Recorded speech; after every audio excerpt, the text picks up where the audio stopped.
Says you're alive, Jarrod. Jarrod's clinking. I guess I'm singing. New Warriors come out to play. Hello, welcome everybody. Oh yeah, I have a script. Like I'm so used to us talking about some BS. So programmed. Hello and welcome to the show. I am Delvin. This is Jarrod. Oh my goodness, I am Delvin. That is Jarrod. I should probably bring up the script to my own show. They can't all be winners, folks. If you are watching us via YouTube or whatever way you're listening, we'd love for you to hit the like and subscribe button.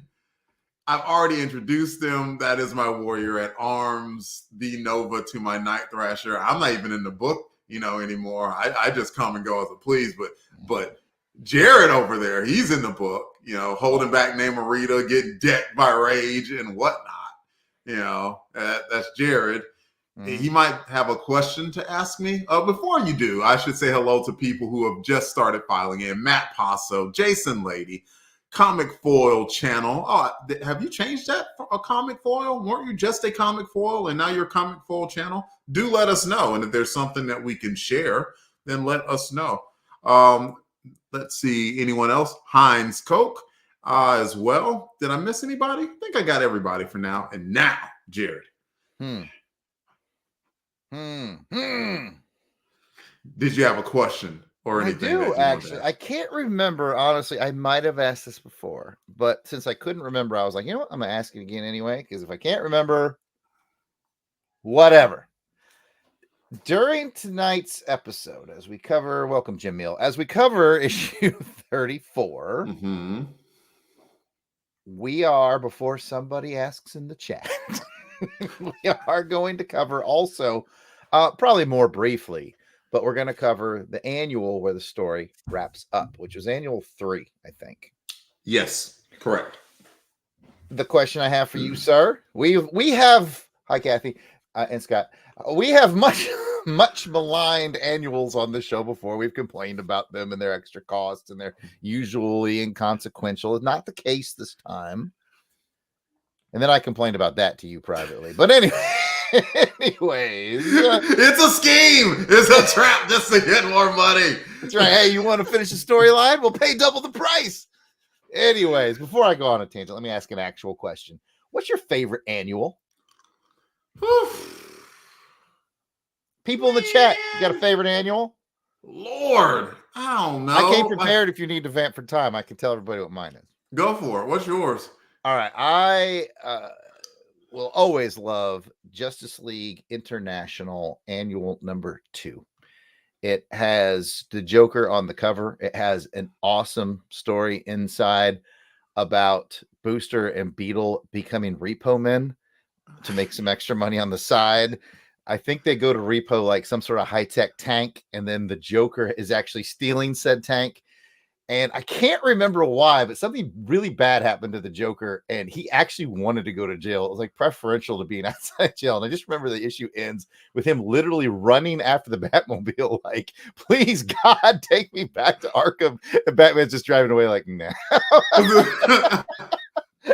It's hilarious. I was fortunate enough to do that episode many years ago when the Justice League International Bwahaha podcast started over on the Fire and Water Network with our friend Shag. I was early guest on that, doing that annual. And I was so glad when he reached out to me. He was like, hey, I don't have a lot left to pick from, but I can give you annual 2. And I was like, dude, not only my favorite annual, but one of my favorite comics, period. Yeah. I vamped for time, and now I pass to you. Welcome, Eric and Aaron. Yeah, so I'm going to read other people's answers since I don't have one, Jarrod. Scott O'Neill said Amazing Spider-Man Annual 22. Pretty sure that's the one that Speedball may have debuted in. Okay. But keep me honest, not debuted in, but it featured him. He's going to let me know. Let's see. You did mention Head, by the way. Aaron. I said Aaron.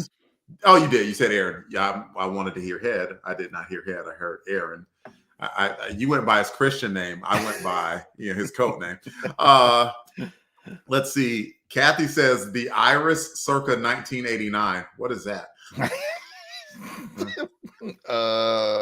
Is that a comment? You know what? Anyway, Aaron has said G.I. Joe Annual 3. Comic Foil says MTIO Annual number 2. Continue from Avengers Annual 7. The end of the Thanos War. MTIO.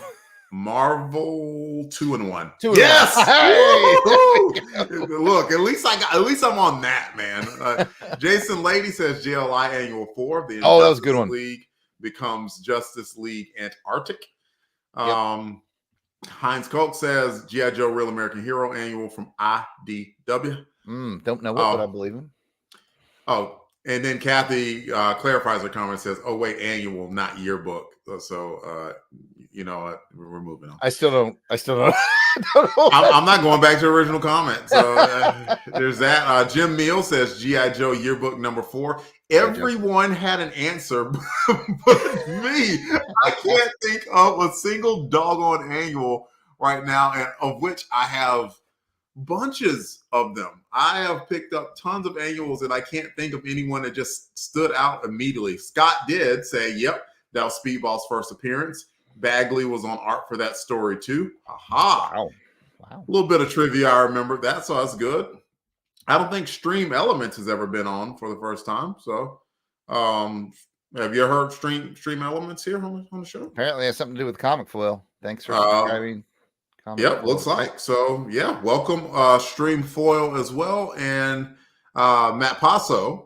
Last one as Batman Superman Annual 1, where they figure each other's identities out. Like you know, like Superman knew the whole time. You know hey, Bruce, what? Damn it! Damn it! Like I mean, it's like I am the vengeance. Like, bro, you're Bruce Wayne. Like you were with 3 Playgirl bunnies the other day. Yeah. Anyway, Pat Sampson. Pat Sampson says Armageddon 2001 annuals. Oh, so this is bold breaking news right here. By the way, Head's real name is Melvin. Just do what I say, Melvin. What? Damn, he's got layers on top of layers. No, it's not, Aaron. Shut up. No one's ever calling you that. Real name, whatever. Man, so I'm the only one who didn't answer the question. The only one that I could think of, and I don't even have it, was Avengers Annual 10, where Rogue appeared. That's the thing that popped in my head, where Rogue made her big. Yeah. Maybe her first appearance, and she completely sapped Captain Marvel's powers, and that's how, and she still carries that power set to this day. I don't even know if I read that, Jarrod. So, I am a big, offer on contributing to that question, but thankfully, it's a good answer. Avengers 10, first appearance of Rogue. We had it at the comic shop / gun store that I worked at. And someone told me, hey, it's the first appearance of Rogue. So I read it. It was good. Don't remember much about it, but I remember going, pretty cool. You read it? Did you? Moving on. Okay. Moving on. Come Out to Play is a chronicling of the 1990 series, The New Warriors. The first volume of New Warriors ran 75 issues. Jarrod and I will cover all of this first volume as I rediscover my love for this series. Help Jarrod find his and share our love and joy with the listening audience. Grab your skateboards, your bucket helmets. It is time to play. We're talking New Warriors 34, y'all. Cover credits go to Derek Robertson and Larry Malstead. And I'm going to slide over while Jarrod's doing his thing. No need to slide. Pat set us up with this cool little split screen. Oh, it does. I think it does work best if we do this, though. As far as whose mic is where. Yeah, we're good. Maybe not. I don't know. Maybe it's this way. This listening audience is going to love this part of the show.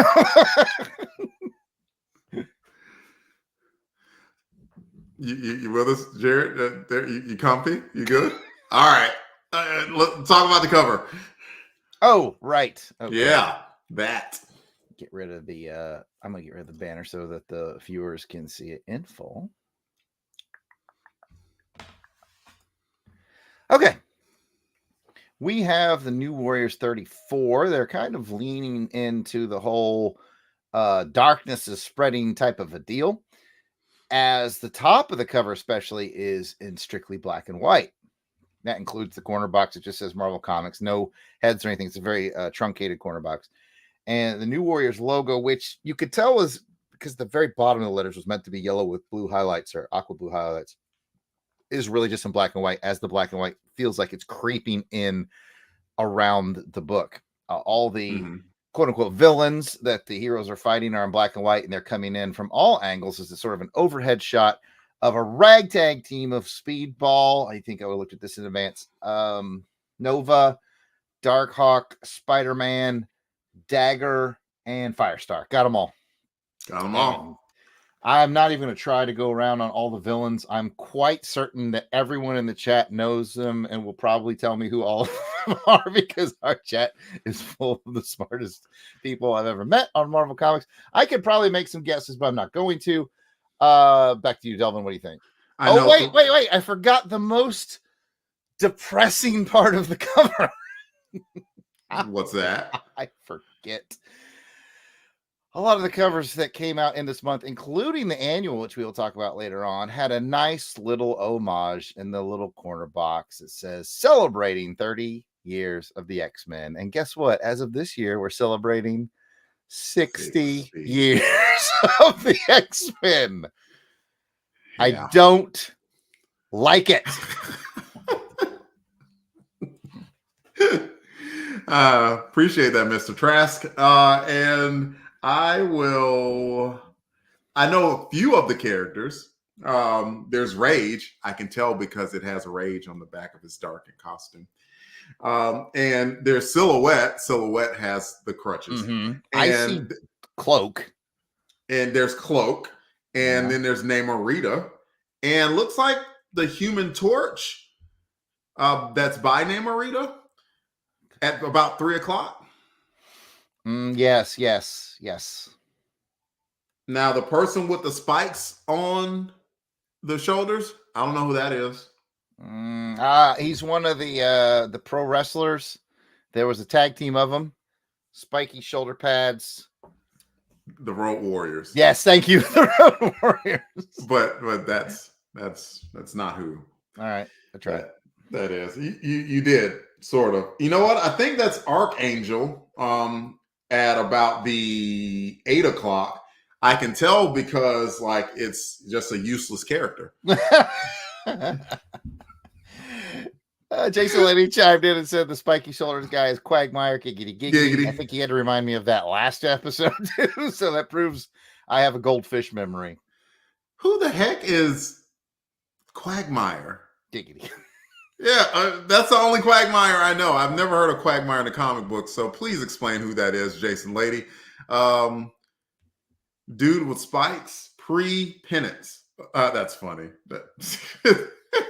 Oh, yeah, that's all right. So, and I think they may have said who the character at the 11:00 is. I think that might be Silver Banshee. Sure. Yeah, let's do that. Let's do exactly that. Oh yeah, Jason Lady said the exact same thing last year. Quagmire is a Quasar villain. We cannot learn on the show. No, we can't learn Quasar. That's what it is. Oh my goodness! I knew Jason Lady was going to come with this. I didn't say anything, but I was like, Silver Banshee's a Superman villain, I think. She crossed over, and I didn't say anything to be in this cover. He's not going to get away with this. Is what I was thinking. Don't correct me. Okay, we suck at this show. We don't know anything about comics. Frauds and phonies. Yeah, it's like, welcome to the new Warriors. Is that how you?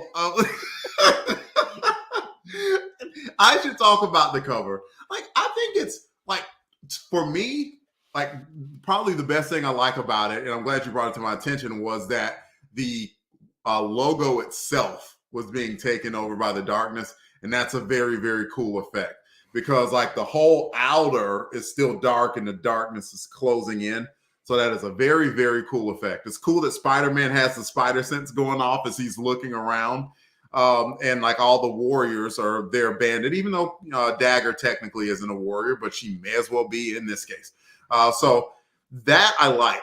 The rest of it, I think, is overall, I think it's creative, but I think it is base level Derek Robertson, maybe a little bit more. Like there'll be some Mark Bagley covers where we're like, he's had better covers. I think he's had better covers, even though I think this one is an average to good cover. What do you think? Let me ask you this. Let's sneak peek towards the end of the show. We're going to talk a little about this. I think that's Derek too. Oh, and I'm sure the chat will know. And it is. And if so, that means you'll notice celebrating the X-Men, blah, blah, blah, which means it probably hit the stands at about the same time, which means he did double cover duty, which is probably why we can cut him some slack on this one. Man, I mean, and since we're already kind of talking about it, I'm going to give him credit because he drew a good majority of that annual. And he drew the same month this cover. So, like 2 big thumbs up for pulling Bagley-esque duty and taking on that work that couldn't have been easy. And for that matter, Mr. Malstead also contributed the inks on the annual as well as the full inks on this comic book. So like they did a lot. Mm-hmm.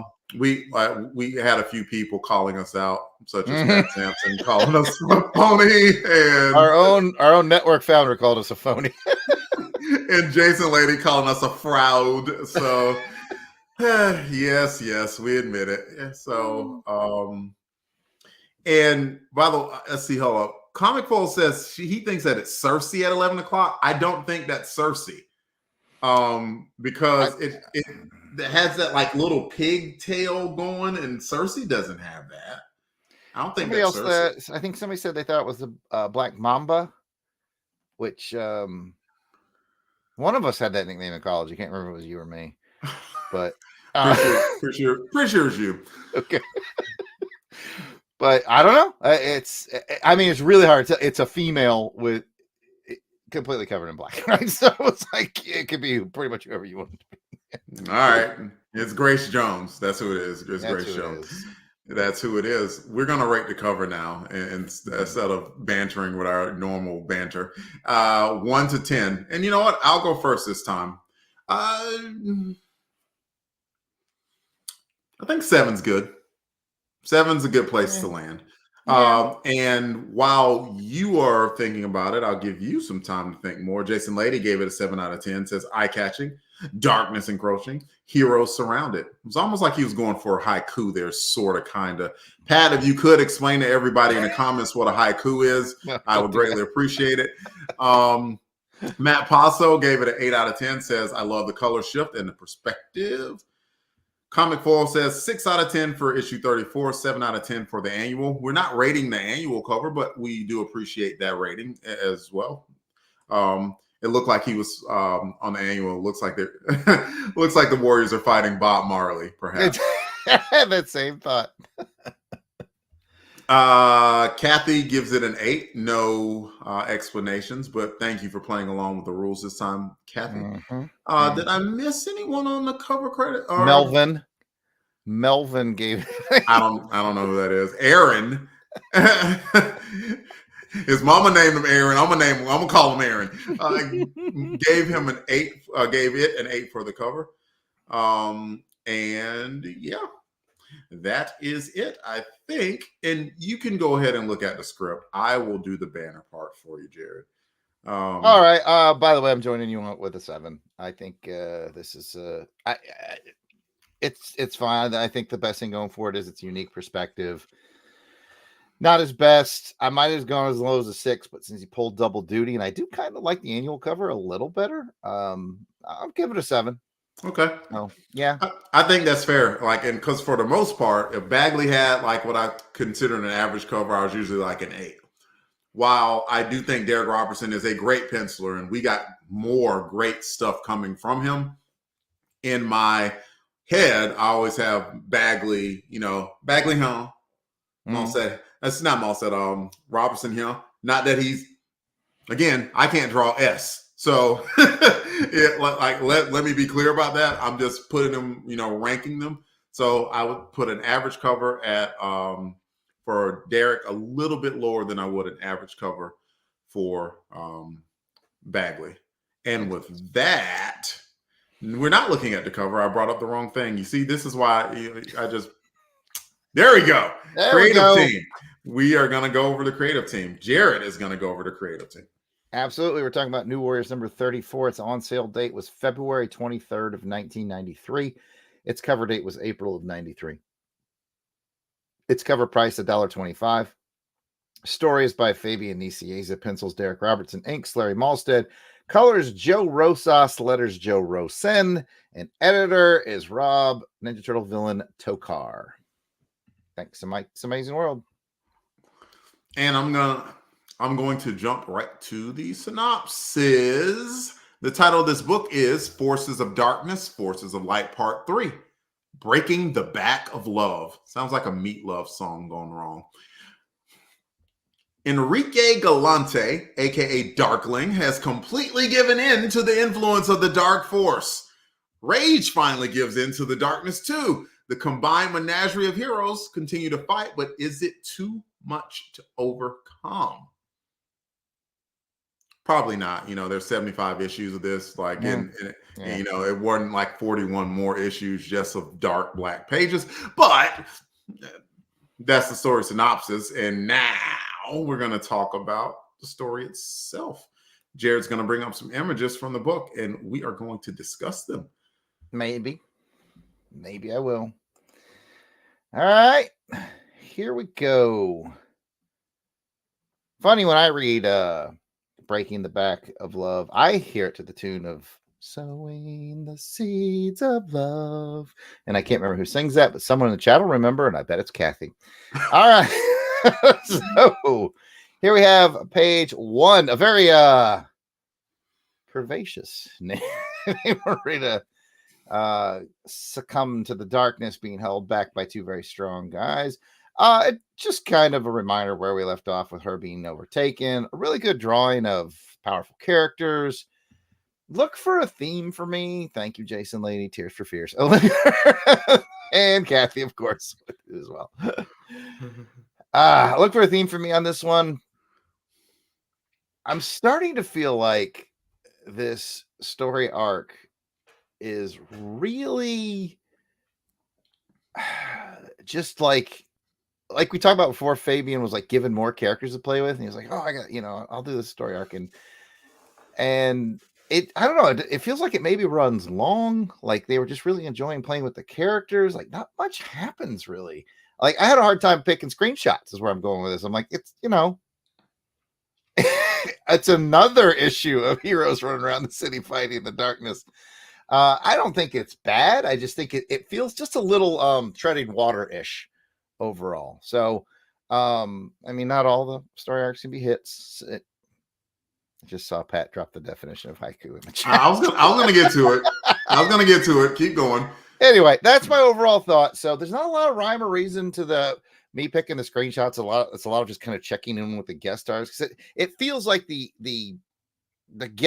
fact that we have guest stars is sort of the centerpiece of this. Because we'll talk about it, but by the end of it, do I really, was I really hit hard by Gallante or whatever he was going by, his cool darkness nickname? It's Darkling. That's not intimidating. Darkling. Like I was like, okay, whatever, sure. That's how I felt overall. We'll get into it. You can talk about this page or maybe your overall thought. I agree with you. I was reading the book and I was sort of like, okay, if I were to sum up everything that happened in the book, it would be, okay, the big bad guy decided that, okay, I'm going to be the big bad guy. Mm-hmm. He went full Beavis, Nobody understands. Right. I didn't understand. and while we're joking, I will now add Pat GPT's definition of haiku. It is a Japanese poem of 17 syllables in lines of 5, 7, and 5, and 3 lines of 5, 7, and 5, traditionally evoking images of the natural world. Pat, now your assignment is to come up with a haiku before the end of the. He's gonna have Pat GPT write one for him. Is what he's gonna do. For those of you who don't get the joke, Pat has never quite fully understood haikus. We've talked about them on past episodes. We brought it up in Amazing Spider-Man Chronicles a few times, and he's like, I don't get it. It very much like me, Jarrod, and Quagmire. We cannot learn it. It's unlearnable. Who the F is the Quagmire? Giggity. Okay. Yeah. Just as far as where we are in the story itself, they're holding back Namorita, but they did bring forth a pretty valid point that was brought a few times. And that is, she's fully aware of what's going on, but unable to stop any of it. So, I was appreciative that they gave that as a part of the summary. And it's a heck of an image itself, seeing you got Nova on one side, Rage on the other side, trying to contain a very angry Namorita who's been consumed by the darkness. So it was a striking image. And I did appreciate that they said she was aware of what's going on, but unable to control it. So I appreciated that. Same. All right. Again, not a lot of rhyme or reason, but I do have a handful more. Checking in with Dagger. I'm a fan. Reminding us that Rage took a hard whooping last episode or issue. Darkness is spreading. Again, I suck at this. The whole time I was like, when I was getting these screenshots, I was like, I hope I'm not being the bummer, but apparently people in the chat, and you agree with me too, it's just a little bit of a slow turn on these. Nope, I don't. And since I do have one thing to add, but I can wait while I read a haiku that Scott O'Neill brought forth. You ready? Village of no bells. Spring evenings. What's to listen for? Now, the coolest thing about this page is that what Nova asked Rage to do is like, dude, she's stronger than me. She is not stronger than you. Stop holding back. And Rage was like, oh, shucks. I don't know. Oh, geez. Maybe. Wow. And took Namorita out. To which Nova. That would have been more impactful to me if Nova hadn't done it in the last issue. Nova did, and then Rage did. But I do think it was still impactful, particularly for Rage. Because, the only reason that Nova did is because Nova finally said enough. And, in sort of, I guess, in a moment of anger, overpowered. I personally think Nova's stronger than Namorita. But he said, at least in this case, or maybe he was just saying it because he was out of strength or out of juice. I don't know. But I like that Rage got that moment. I do like that. It was important to establish Rage as a powerhouse, so I was appreciative of it. I was too, but again, I just felt like it was undercut by the previous issue. I was like, well, we saw Nova do this last issue. Why not let Rage do it last issue? And that's kind of one of the things I want to touch back overall. And I know I don't want to be depressing on the show. The comics are fine. But the thing I've noticed about this story arc as it goes over them is I always feel like you should at least go take away from a story arc, some sort of a reveal or a development for somebody. Even in the story arc that I didn't really like with the Middle East conflict and all that, we at least took away Namorita taking a field leadership role, a team leadership role, with Night Thrasher being gone, making exceptionally difficult decisions. At least we took that away. With this one, even when we finished it, I was just like, what do we take away? Rage is strong. I knew that. Yeah. All right. Very quickly, Jason Lady just says they establish in the story the strength levels go like this: Rage, Namorita, Nova. At least at that period of time. So I mostly agree with that. Mostly, you know how it works in the comic book world, though, right? Like sometimes a character is as powerful as the writer wants them to be. Like they're not looking at phase rip. They're not scrolling through and looking and saying, well, okay, Spider-Man has the strength of 40 men and this is the strength of 37 men, so it doesn't happen. So like I agree with I do agree with what you're saying about it would have been better had maybe Nova maybe shoved her into a closet or something and was sort of like, okay, I held her off, and then this issue, Rage finally was like, okay, that's it. Wow. But yeah, at least for now, it seems that that's what's being established. As far as the storyline overall, Scott O'Neill brought up a good point. The story kind of reminds me of Maximum Carnage, being more about the individual struggles rather than anything actually happening. And let's see. Hi, current comment. There we go. So, and we got a couple of agreements on that, and for the most part, I agree. And there's something I want to touch on, and I want to see if you bring the page up or not, because you're saying like overall arching what happened. Couple of things, and not necessarily you may have missed it, but you wouldn't know it because this is the first that you're reading of it. But let's keep going for now. Okay.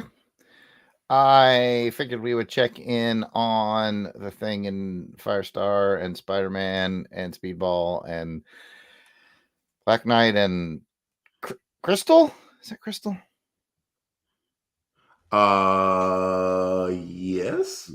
Yes. And Darkhawk. Anyway, it's a really good drawing of the thing. That's why I picked it. Again, it's we just kind of follow various teams around the city as they deal with this darkness. Like they keep hinting, and I may have this on pages to come, I don't know, but just while it's on my mind, they keep sort of hinting that Firestar's ability is the one that seems to be the most effective, but she doesn't want to use it because it could be too powerful. And I thought, well, maybe they'll find some clever way to really leverage her, and not really. Didn't. Not in this issue. Okay. At the end of the storyline, yes. Can't remember. I read them back to back a few days ago, so I might need you to fill in some blanks for me.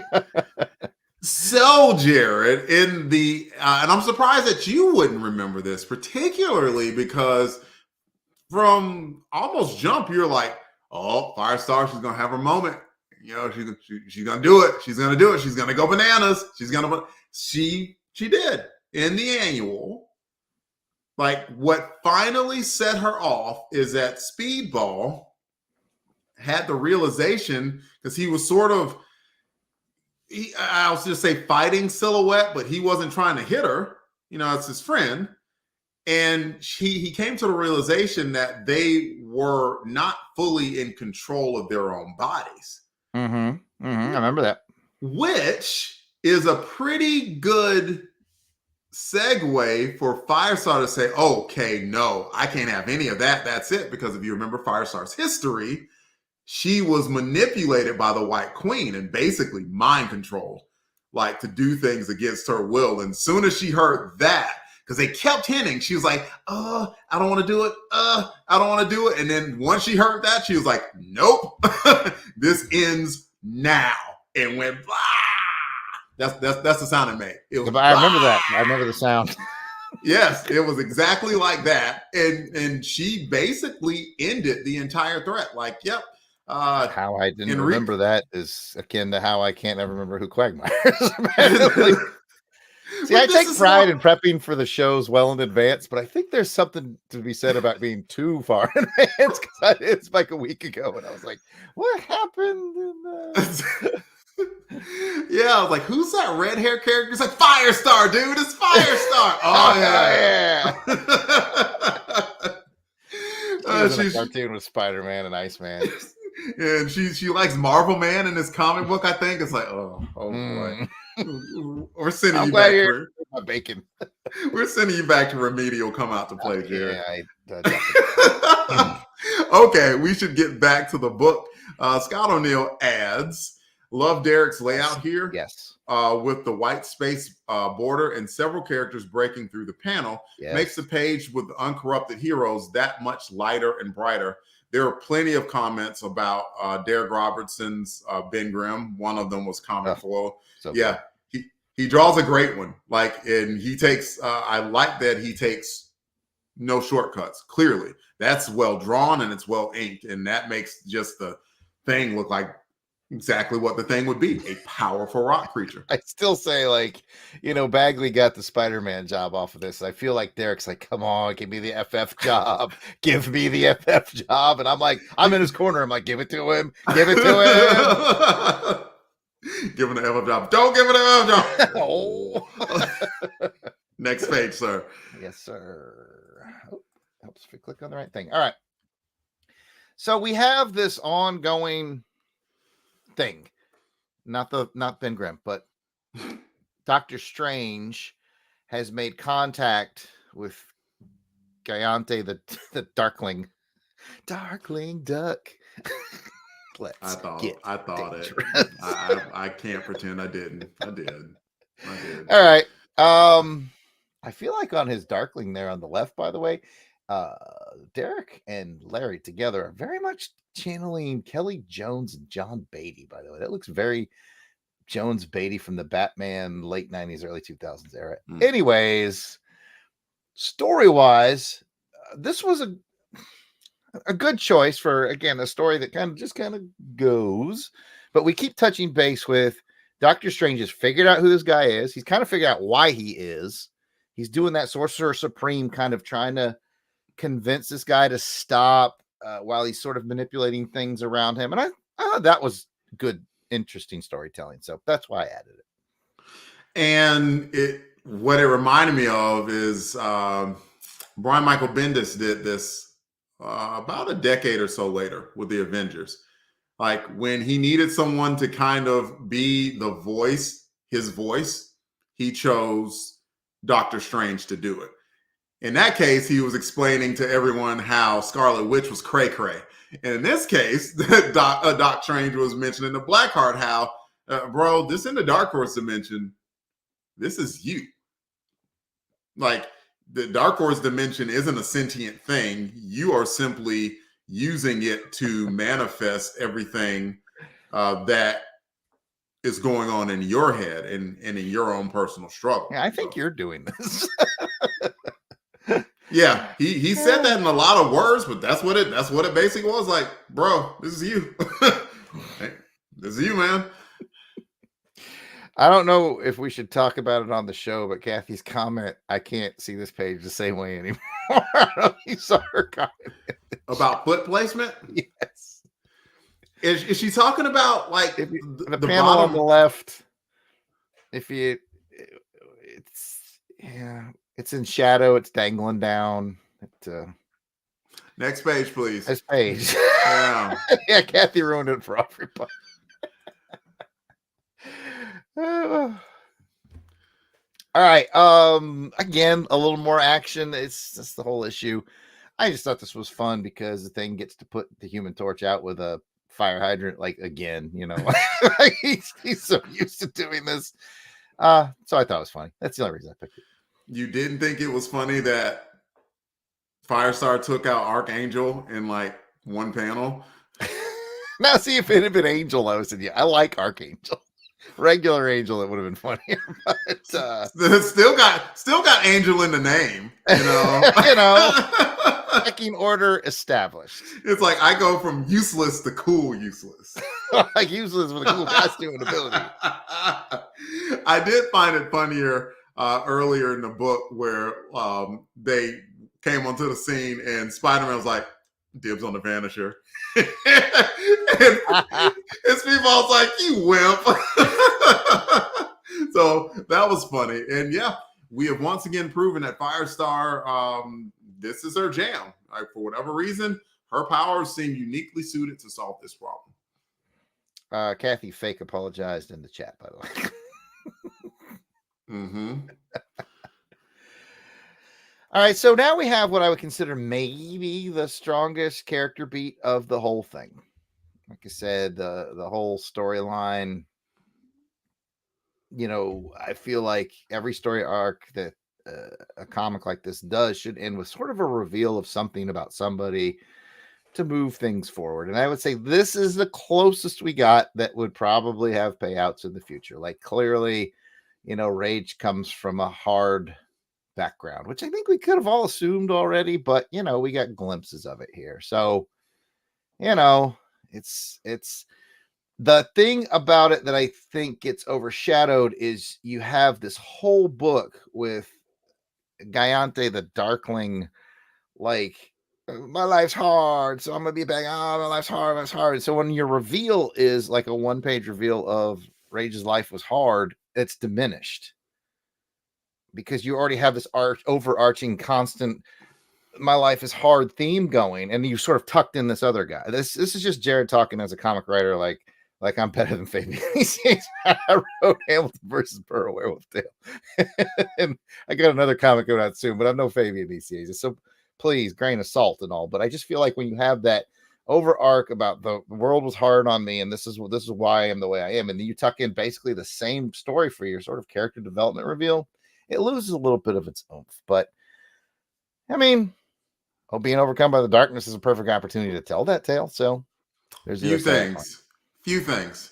First, if you remember, like I'll use Scott O'Neill to say, he says, this is picking up on issue 27, where Rage started wondering if he should control or embrace his anger. You remember that whole Infinity Crusade, I think it was, where he basically absorbed his darkness. And while it took over him, he's kind of like, no, I accept my darkness. I'm okay with it. It's a part of me. It's a part of who I am. In this case, so like the darkness was taking over the city, and Rage was on the side of the light. He was like, because he had already, he's like, I've already had my darkness. I accept it. And so if you remember, the Dark Force sort of tried to take over him. He's like, nah, I'm good. In this case, it was a forceful intrusion by, gonna forget the villain's name, who took over his mind. It wasn't the Dark Force that did it. Okay. I think I might have missed that beat. Again, problems with reading this well in advance. Well, yeah, it was Black Mamba. My nickname in college. Your nickname in college. Black Mamba took over his mind. And once that happened, it just forced him like to reveal that trauma in just a very raw way.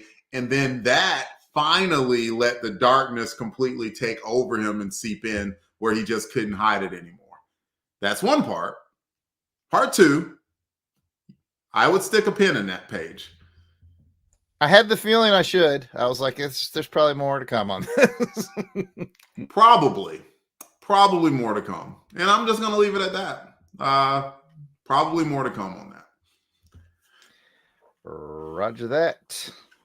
Oh, Jason Lady adds, and I appreciate this because I'm going to, is Black Mamba, I'm going to assume Black Mamba's part of the Serpent Society. Serpent Society is Cap, I believe, but set me straight. I have the same logic train, so we'll be wrong together if you're wrong. And says Black Mamba can prey on a person's greatest fears and desires. So there we go. Next page. Not to be confused with Black Mambo, who does a festive Caribbean dance.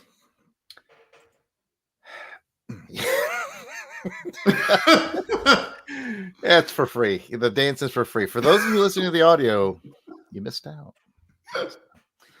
All right, we are closing in on these. I just picked this one to check in with Turbo. I was going to say Torpedo. And attacked in the comments because he'll always be Torpedo to me. The whole Turbo thing is interesting to me because when we last saw Turbo, it was a girl, like him and his, I can't remember if it's a girlfriend or if it's a cousin or a sister, some related female. They like found the costume. They're like taking turns wearing it. And Like, this is like, as far as I know, his first big show up. And I just remember it might have been this issue. I can't remember because I read back to back, but he's talking about, I'm basically a team member already. And I'm like, no one knows who you are. You're mildly useless. And Speedball, I think, likes to pick on him. He does. He does. He does. But I was like, well, on the one hand, no one knows who you are. You're just sort of that guy who just dropped in and acts like you know everybody. But on the other hand, they can take all the help they can get at a moment like this. So, okay, the Turbos are friends, as I have learned in the chat from Jason. I was going to say it, but yes. What I did forget about was that his name was Mike. I know that female Turbo, her name is Mickey. His name is Mike. Just to make things more complicated. Well, I guess it'll be easier to remember then. So yeah, they're friends. I believe they found the costume together, and so they take turns wearing the costume, and that's all we got for now. And yes, this is Mike's first foray with the New Warriors, and I would agree with you. It's not really that great, right? Like Namorito threw a brick wall at him, and he was like, "I'm about to die," and Spider-Man's like, "Nah, you're not, bro. I got you." So he was saved. But he forgot that he had like huge freaking turbines on his hands and could have probably blasted that brick wall to complete smithereens with those wind turbines, which is probably a sign that he's not exactly the greatest using the costume. Which might be something that might be worth sticking a pin in too. That's 2 pins, Jarrod. I've given you 2 pins. Yeah, I was like, man, this guy, I didn't know if he's going to survive the storyline because I'm like, he's trying, which is noble, but at this point, as far as it like you were saying, Spidey had to take time to save him. He's more of a liability than an asset to this team right now, and I don't know that that's going to change. Neither do I. So, one last page from this issue, and then we can wrap this issue up and move into the annual. It is the final page, and this doesn't really do it service. This is how it appears in the digital form on Marvel Comics Unlimited. I think it's called Marvel Unlimited. Yeah. That's where I get these screenshots for. I do pay for this account, folks, just so you know. These aren't pirated. That's where I get the screenshots, and this is how it appears. Now, if you have the actual comic, like I know Delvin does, and I read it in the trade paperback form, this is actually a 2-page spread that you flip the comic for. I'm sure Delvin will show that. Yep, Delvin's got it. So it's a really cool, like, powerful moment, and it's good comic making because we've talked about this on the show before. Again, I'm not a super pro comic writer, although Hamilton versus Burrow Werewolf Tale is available at www.theyardsaleartist.com. Oh, you got that one to put up, right? Yeah, that's the one I got handy. Anyway, what I wanted to say though was, not only is it's a great sort of powerful moment, but remember how we talked about before, when you write comics, you always want to keep a track of your page count, or if you're writing Marvel comics, we actually have ads, where the ads are, because you want to turn the page to a reveal. You don't ever want the reveal to happen on the next page because your brain is already subconsciously looking at that. So not only do you turn the page, but now you turn the page and flip the book, and it makes the moment really big. So from a storytelling point of view, I was impressed by that. I just that's just tip of the day too to anybody out there who's thinking about writing comics. Always remember your page counts and where you're actually flipping a page, and make your story reveals on a flip. And this guy went all out because he did a flip and a spin for a huge reveal. I mean, it's not really a reveal. It's not like a surprise, but like it's just a big moment, and it made the big moment even bigger. Even though Darkling, not a scary name. No, it's not. Like, he probably should have gone for something more menacing, like Dark Knight. Yes, that's the way to go. Yeah. Scott O'Neill says, Mike found the costume and gave it to Mickey as a superhero costume for a costume party. That story gets told in an annual because annuals rock. You shut your mouth. I'm sorry. You're a big supporter of the show. I shouldn't I'm sorry, baby. I'm sorry. Fine, beat it. What do you know? Get out of here. I'm sorry, Scott. I want to touch you all over. All right, that's enough of my silly riffing. Yeah, this page. Yeah, I would agree. I don't think Darkling is the best name, all joking aside, especially because, you know, he came across as this huge, dark, menacing force. And it's like, I'm Darkling. Yeah, never end with an L-I-N-G. He would have been better off just being called the Dark, Pitch Black, Dark Knight, N-Y-T-E, you know, so you don't get sued. Anything, I think, is better. Yeah. But I do, again, just you look at the bottom page, again, you know, that's a good Spidey. That's a good surprise, like Spidey look. That was a good Dark Hawk. Yep. You know, like Derek was making some auditions. I think more people should have paid attention. Even though with the Dark Hawk book, they kept the artwork sort of dark and grainy. Mike Manley was the first person that drew the book, and boy, he drew it gritty and like dark, heavy inks, and they kept that style. I'm not saying Derek Robertson can't do that, but I do think Derek Robertson's style is more cartoony. And so but then again, you never know. Maybe he could have catered it because he drew a very good Dark Hawk in this book. He drew a very good a lot of things in this, including book, the not terribly well named Darkling. Again, I really get a Kelly Jones, John Beatty, Batman era vibe. It's heavy inked. It looks so menacing. It's just not a great name. Although we have another name suggestion in the chat from Scott, says Midnight's Jello, which is hilarious. Kathy wanted to make sure you knew that you were singing "Kiss You All Over" by Exile. She's doing her job in the chat. Thank you. But yeah, that's it for this issue. And that's where it ends. And then this is where they do the thing. I want to hear from you in the chat. They finished the story in the annual. Allow me to put the picture of the cover up, which is a good cover. I like it. I love the 90s coloring at the top. It feels like you're going into a 1990s era Taco Bell at the top. I love it. But I want to hear from you guys in the chat. All right, we've complained that you pay extra money for an annual, and it usually has not a lot to do with anything. And now in this case, they actually wrap up a story arc in the annual, which led me to complain again to Delvin. I was like, now they're charging you double if you want to know the end of the story. So is it better or worse to include major story elements in your annuals? You guys, I want to hear from you in the chat. Like, do you feel like you're being held hostage for more money to get the rest of the story? Or do you appreciate the fact that at least the annual, you know, is kind of worth buying because it's hooked into the main story?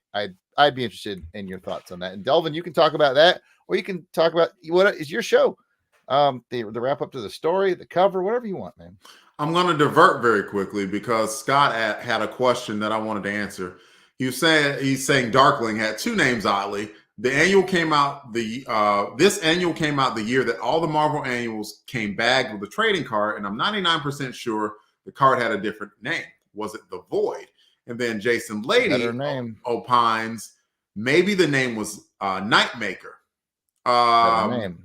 Well, he said Nightmaker earlier in the book. He's like, I am the Nightmaker. Oh. And it was in big caps, which would make you think that that is what his name was going to be. Oh. But they changed it to Darkling. To answer Scott's question, no. I have the card. And the card someone's fancy says that it's Darkling. So, like, I laughed when I went and looked at my Warriors books and found it. And I was like, look at that. I still kept the card. Y'all, even though I clipped it to read it, I kept the plastic bag that's there with the comic book. So, yeah. Like, allow me to flex put it down. Put it. Allow me to flex my new Warriors fanciness there. Courtney Holland came in late, by the way. Hello, Courtney. Hey, Courtney. So the answer overall is that no. It looks like once they went with the name Darkling, it stuck with Darkling. To answer your question, Jarrod, in general, I don't like if the main continuity of the book is interrupted to go to the annual, because it looks like they're just trying to sell more units with the annual. Mm-hmm.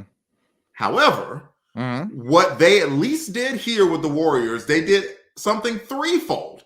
which was really, really good. Actually, four folds, Jarrod, four. The first one is that the main creative team was on the book. Fabian Nicieza wrote the book. And Derek Robertson and Larry Malstead came in with the pencils and inks. So that was fantastic. What they also did were at the other teams that were on the book, since we're talking about it, were Chris Marinan and Mark McKenna, who wound up drawing, or they were the artistic team for the Nova book that was soon to come out. And then you had Javier Saltares and Ian Aiken, and guess what book they did? Night Thrasher. Night Thrasher. Very good, Jarrod.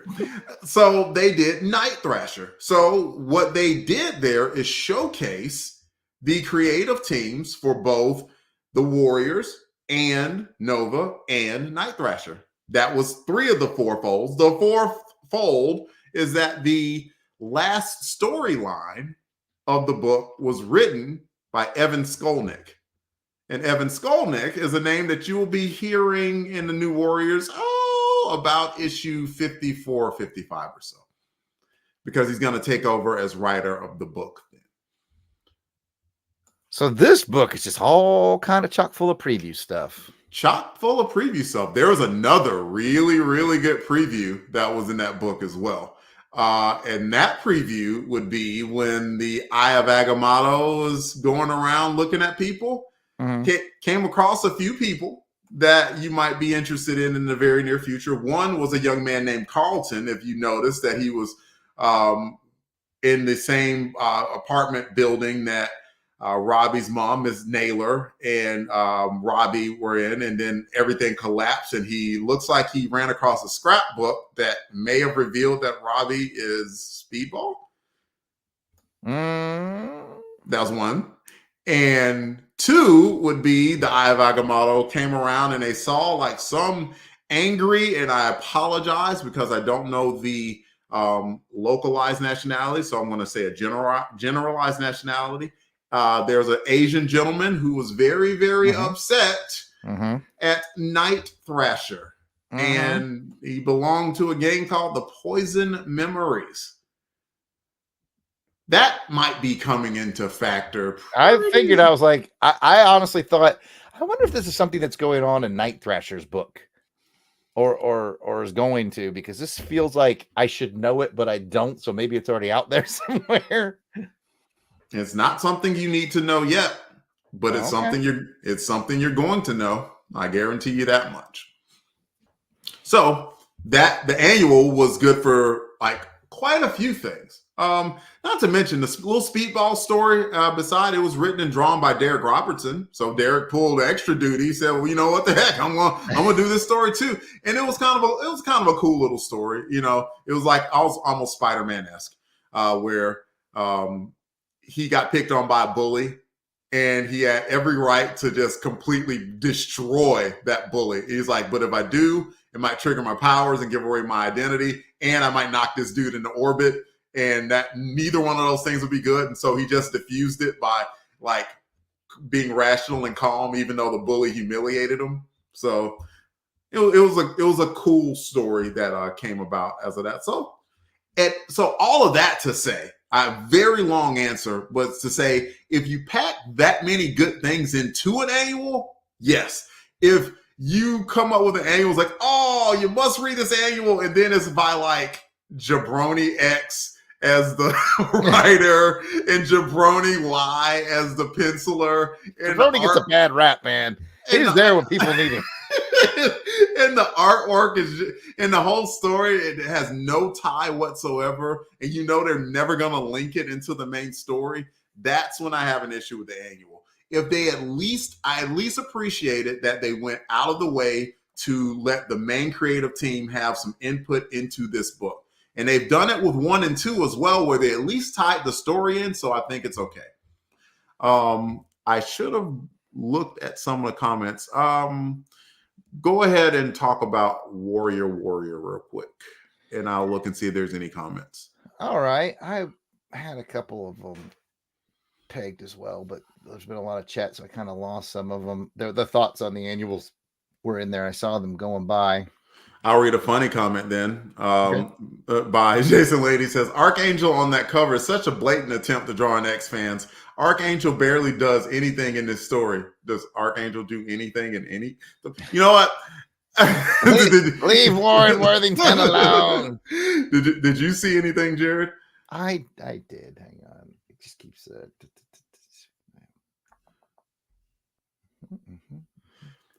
While you're looking, I'll keep adding.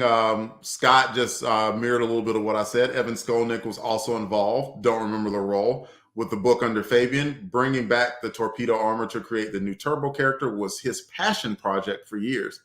That explains a lot about what he wrote when he wrote the New Warriors.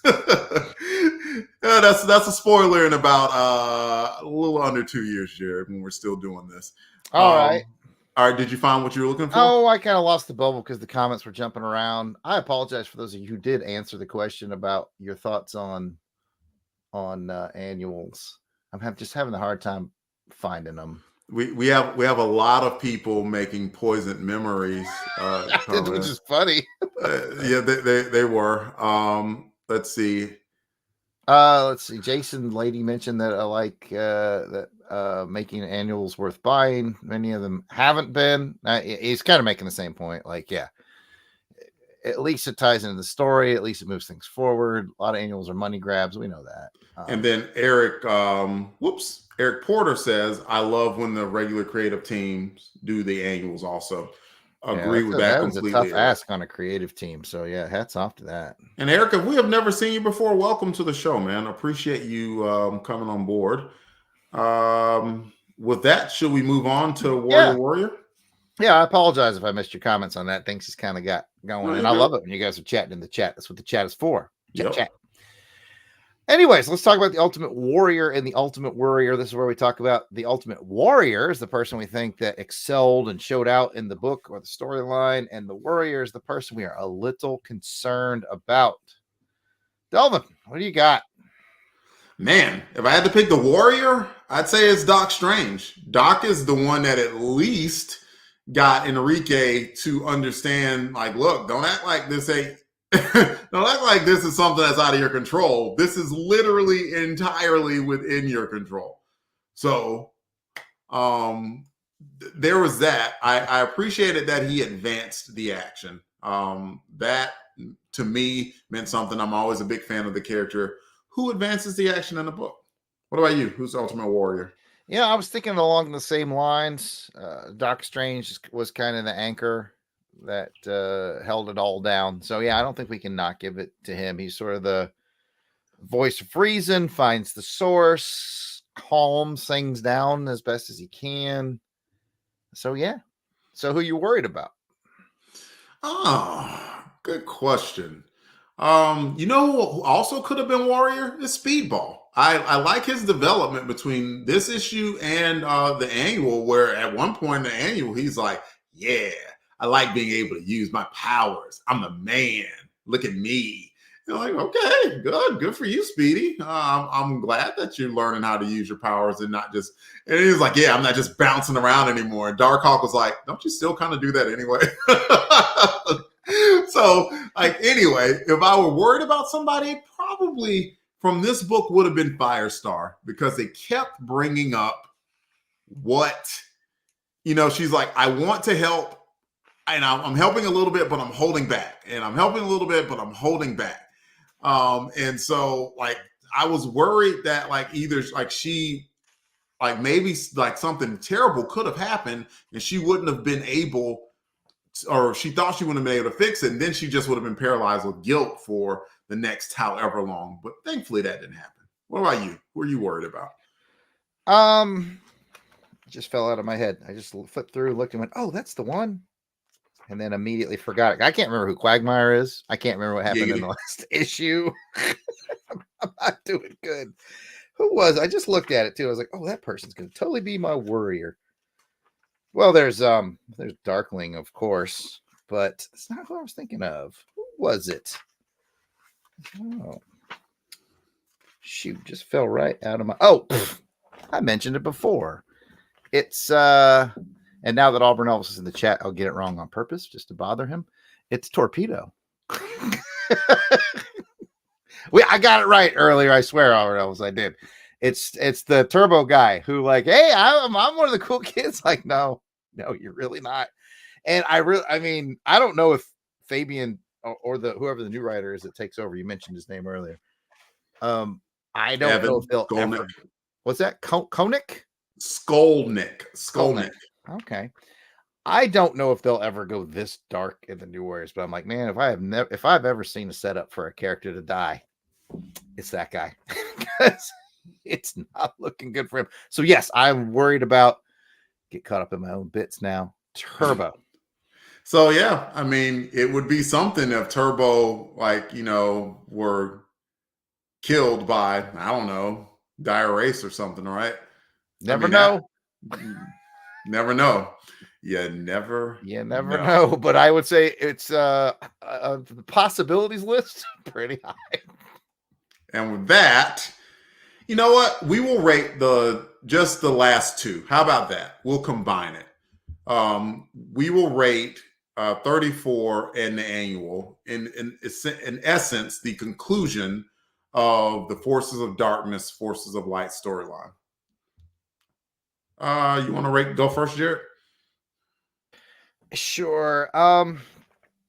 Again, it felt more like a showcase of Robertson. That's it, right? Robertson. Derek Robertson. Mm-hmm. Derek. It felt like a showcase of Derek's talents more than a story arc that had lasting implications. Although you kind of guided me to a couple things that might pay off later. It didn't ever feel like it had a big payoff. It felt more like Fabian had proved himself and New Warriors at Marvel, and they were like, "Yep, you can have more characters to play with." And he's like, "Cool, I'm gonna play. What do you want to draw, Derek?" And he's like, "I want to draw this and this." Okay, well, I'll do this storyline where you can include all these characters. And then they're like, "Well, where does it go?" And he's like, "I don't know. We're just gonna put these cool characters in there." So it was like fun and all, but it just didn't feel very impactful. So at the end of the day, I'm kind of rating the whole story arc at this point. Probably about a 6. Okay. Few comments. Eric Porter said something very nice to us. I should have started. Oh, here it is. Says, thank you guys for being so good. Great show. My first live episode. I knew I hadn't seen that name before. So, dude, welcome. And we even had people in our chat welcome them too. And that's awesome. He put us at good. And that's a pretty high bar, man. So I'm gonna scroll through any jokes from Poison or Poison. There's no shortage in the chat. No shortage whatsoever. Let's see. I saw a few warriors. Jason Lady said Warrior was Dagger, took a full-on punch from a possessed rage. They sort of explained that. She was like, "Oh, good thing I was moving when that happened, or otherwise I'd have been dead." I'm like, "Girl, you still should have been there." So she's an important character in the Marvel universe. She had her plot armor on. she had something, all right. Because when I saw that punch, I was like, "Oh." Side note, though, being such a big Cloak and Dagger fan and being that they are more on the younger spectrum of the heroes, I would love it if they joined the New Warriors. Like, I love those guys, and I think they'd be a good fit for the team, but I don't know that's going to happen. I mean, it would make a lot of sense. Cannot argue that. Eric Porter says, I worried about Cloak for dissing the Warriors by not helping the Warriors when they battle the Sphinx and Dagger has to help instead. Don't skip steps, Eric. We don't give spoilers away here. Eric's new. He doesn't know. Eric, we're not beating you up at all. But Eric, I've never read these. So half the fun of this is this is first time for me. So we're not beating you up. Just limit spoilers if you can for my benefit. Yes, for Jarrod's benefit and anybody else in the listening audience who hasn't. For instance, Kathy hasn't, and I don't know if Courtney has read these books either. So, just gives us a way to play along with us. Clearly, no arguing or fussing there. Just a polite ask. Let's see. Is there anything else? I think that's it. So we should rate the book. Oh, well, you already rated it. You said 6. Yeah. Since it's the Warriors, I'll give it a 7. But we share the same sentiment. A lot of guest stars for the sake of having guest stars, for the sake of saying this is the New Warriors and they are part of the Marvel Universe. I don't know. Oh wait, I already saw somebody give the spoiler, and that's okay. It's not a huge one. I think it may have been Eric that Darkling becomes the new Asylum. Do you remember Asylum back from Yeah, I saw Skynex? that in the chat, and I was like, the Cyanix guy? Yeah. Okay. Other than that, like it hadn't been used a ton since then, so it sort of gives you the idea of the impact of the character. But guess what? Every bad guy from your book can't go on to be some mega star. They're just simply in how it works. And I would say that at a minimum, Darkling's far from a mort, but at the same time, like there wasn't a ton that happened like from issue 32 until the end of the annual, right? It's like darkness is taking over. Well, what's causing the darkness? Oh, it's Enrique Galante. Okay. Hey, will you stop it? No. All right. We're going to stop it for you. And then he's like, oh, okay, I kind of get it. I shouldn't have done that. The end. I mean, pretty art. Not a bad story. Just a little bit above average. And that's where Jarrod landed. And that's where I landed. And I want to do a quick plug, actually. Sure. If you don't mind. I saw a comment. It's funny. It's from Comic Foil. He said, don't bring up the dire wraiths. So we were talking about spoilers and the thing. And that leads me to a plug. I actually know the dire wraiths are going to show up in this book. How do I know that?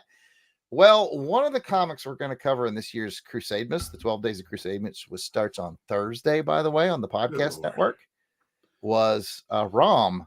And where we talked about this, and it came up that the dire wraiths would appear again in New Warriors. And I was like, say what?